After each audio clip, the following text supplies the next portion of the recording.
जी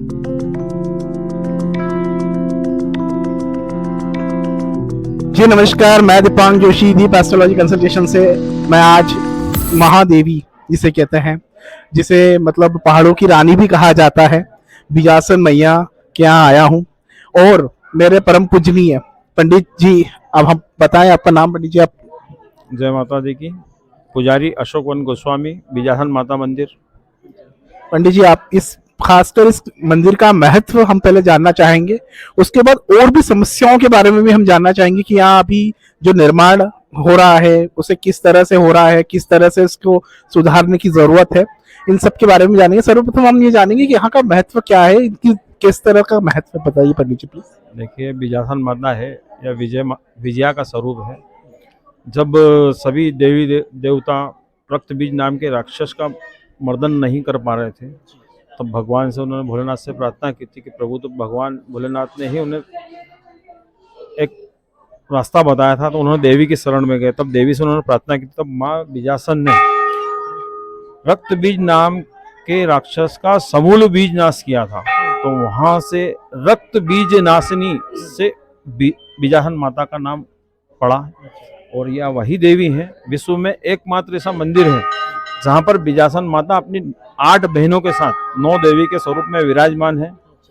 यह मंदिर हजारों वर्ष पुराना है, प्रतिमाएं स्वयंभू हैं। हमारी वन परिवार की 7 पीढ़ियां हो गई माता जी की सेवा अर्चना करते, जिसका रिकॉर्ड उपलब्ध है। बाकी उसके पूर्व हमारे परिवार का कोई रिकॉर्ड हमारे पास उपलब्ध नहीं है, लेकिन दादा परदादा बताते आए हैं कि हमारे परिवार के द्वारा माता जी की पूजा अर्चना सेवा की जाती है और आज भी हम कर रहे हैं। यह मंदिर सभी भक्तों की मनोकामनाएं पूर्ण करने का एक केंद्र है, जो इंदौर शहर के मस्तिष्क वाले हिस्से में, जहाँ शिर होता है उस हिस्से में माँ पहाड़ी पर विराजमान है। इंदौर का जो हृदय स्थल है वहाँ पर इंद्रेश्वर महादेव के विराजमान है, और चरण जो इंदौर शहर के हैं वहाँ पर खजराना गणेश विराजमान है। यह इंदौर की एक भौगोलिक दृष्टि से बहुत महत्वपूर्ण स्थान है। यहाँ पर माता भक्त अपनी जिस मन्नत या मान्यता के साथ आते हैं, माँ अवश्य पूरी करती है। और हमें इसमें बड़ी प्रसन्नता है कि आज तक तो हमने ऐसा कहीं नहीं सुना है कि किसी भक्त की माँ ने मनोकामना पूरी ना की हो। ऐसा हमने नहीं सुना, और हम चाहते भी यही हैं। माँ से प्रार्थना करते हैं कि माँ सर्व मंगल मांगल्ये शिवे सर्वार्थ साधिके शरणे त्र्यंबके गौरी नारायण, से सबका मंगल करे, माँ सबको सुख शांति प्रदान करें, यही कामना करते हैं। रही बात यहाँ के निर्माणों की, मन इसलिए दुखता है कि ये पारंपरिक जो माता जी के मंदिर के साथ का तालाब है, इसके अंदर पूरे में कांक्रीटीकरण नीचे कर दिया गया और कंस्ट्रक्शन कर दिया गया।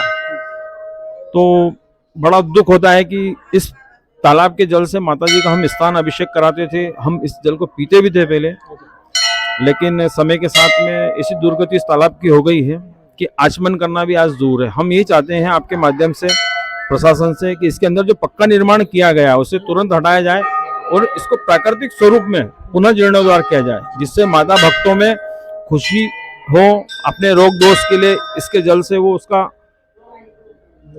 दुख दूर कर पाएं, और हम लोगों को खुशी इस बात की होगी हम पुनः इस जल से माता जी को स्नान अभिषेक करा पाएंगे।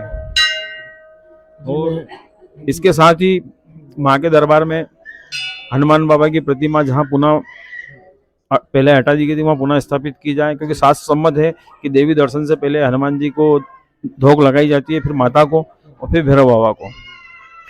माता के सामने 9 कुंड की सुंदर यज्ञशाला बनी हुई थी, विधि विधान के अनुरूप उसे भी हटा दिया गया था।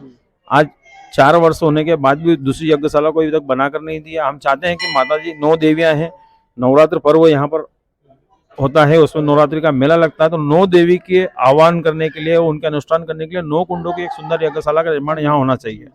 आने वाले दर्शनार्थियों के लिए सुंदर धर्मशालाएं, सुंदर बैठक स्थल, पर्याप्त प्रकाश एवं जल की व्यवस्था उन्हें प्राप्त हो। और अगर यहाँ पर शासन प्रशासन या जन सहयोग से जो भोजन प्रसादी की व्यवस्था करना चाहते हैं, उनके लिए भोजनशाला की व्यवस्था भी हो, ऐसा हम चाहते हैं। पार्किंग यहाँ की निःशुल्क हो, और आने वाले भक्तों को उनको जो मूलभूत सुविधाएं प्राप्त होना चाहिए वो प्रशासन के जनप्रतिनिधियों के माध्यम से प्राप्त हो, ऐसी कामना हम आपके माध्यम से करते हैं। बिल्कुल पंडित जी, हमारा पूरा सहयोग है आपके साथ। और दूसरा पंडित जी, मैंने यहाँ पे काफी कहा है कि जो 9 कुंड है वो कम से कम जो सिद्धि कुंजिका के अंदर दे रखे हैं, खासकर दुर्गा सप्तशती भी मैं जब पढ़ता हूँ तो उसमें मैंने देखा कि नौ कुंड का बहुत महत्व है। अगर वो नौ कुंड ही नहीं होंगे तो फिर कैसे कैसे हम आराधना करेंगे? ये बहुत ही बड़ा गंभीर विषय है इसके लिए। विषय तो गंभीर है। हम भी यही चाहते हैं कि यज्ञ हवन के माध्यम से भगवती को प्रसन्न किया जाए, जिससे कि शहर में आने वाली आपदाएं, प्रदेश में आने वाली आपदाएं, देश में आने वाली आपदाएं समाप्त हो और जनमानस को खुशियां प्राप्त हो, सुख प्राप्त हो। यही हमारा उद्देश्य होता है और इसी के लिए कार्य किए जाते हैं। लेकिन कुछ ऐसे जनप्रतिनिधिगण या अधिकारीगण अड़ंगा डाल देते हैं जो अपने स्वार्थ के लिए मतलब इस प्रकार के कार्यों को नहीं करने देना चाहते हैं। वो इन स्थलों को तोड़ फोड़ करते हैं। हम माँ से प्रार्थना करते हैं कि माँ उनको भी अच्छी बुद्धि दे और अच्छे अच्छे निर्माण वो यहाँ कराएं। और यश यादव जी भी है मेरे साथ। यश यादव जी कुछ। मैंने ये देखा कि सर ने बताया, पंडित जी ने बताया कि यहाँ पर मतलब जो पानी जो ठहरता है उसके नीचे भी कंक्रीट कर दिए, तो मछलियों जो प्राकृतिक चीज है, क्योंकि पानी का रिसाव नहीं हो रहा है, कंक्रीट डाल दोगे तो पानी भरा ही रहेगा, तो पानी जहाँ बहेगा नहीं तो वो गंदा फैलेगा। ये मैंने देखा, प्रैक्टिकली देखा। पंडित जी ने बोला कि आप पहले देखिए। तो मेरा यही निवेदन आपसे भी रहेगा, सभी से रहेगा कि ये जो बोला गया है कि पक्का निर्माण तो बिल्कुल हटाया जाए। इसका साइंटिफिक रीजन भी बता दिया है कि पानी रिसाव नहीं रहेगा तो जमा पानी की कोई वैल्यू नहीं है, उसमें कोई जानवर जीवित नहीं बच सकता है, क्योंकि ऑक्सीजन H2O होता है वाटर का फॉर्मूला। वो अगर नहीं रहेगा तो उसमें अनवांटेड रिएक्शंस होगी, बहुत सारी चीजें रहेगी, तो वो हार्मफुल है एनवायरनमेंट के लिए भी और अपने लिए भी। तो यही मेरी भी निवेदन, मैं खुद भी काम करूंगा संस्था के थ्रू लेटर हेड पे पंडित जी की मदद से, निवेदन से। तो मेरा यही निवेदन है कि प्लीज जनसंपर्क जितने भी लोग हैं जुड़े हुए हैं हमसे, प्लीज मदद करें संरक्षण के लिए, पर्यावरण संरक्षण के लिए। जी बिल्कुल। और मैंने खुद ने भी एनालिसिस किया, हमने भी वीडियो लिए काफी, और हमने देखा कि सबसे ज्यादा गंदगी फैली हुई है। प्रशासन इसके लिए जागना चाहिए और हमारा बस माता रानी का ये कृपा बनी रहे कि ये जो हमारा सहयोग आपका जो पंडित जी का मिला है और हमारे कार्य सफल हो जाए। और बस पंडित जी आपका बहुमूल्य समय आपने दिया हमें, धन्यवाद। माता जी का सेवक हूँ। जनता के सुख के लिए तो हमें कार्य करना ही है, लेकिन जो मुक्त पशु पक्षी हैं, जो जानवर उस पानी के अंदर जीवित हैं, उनके लिए भी कार्य करना है।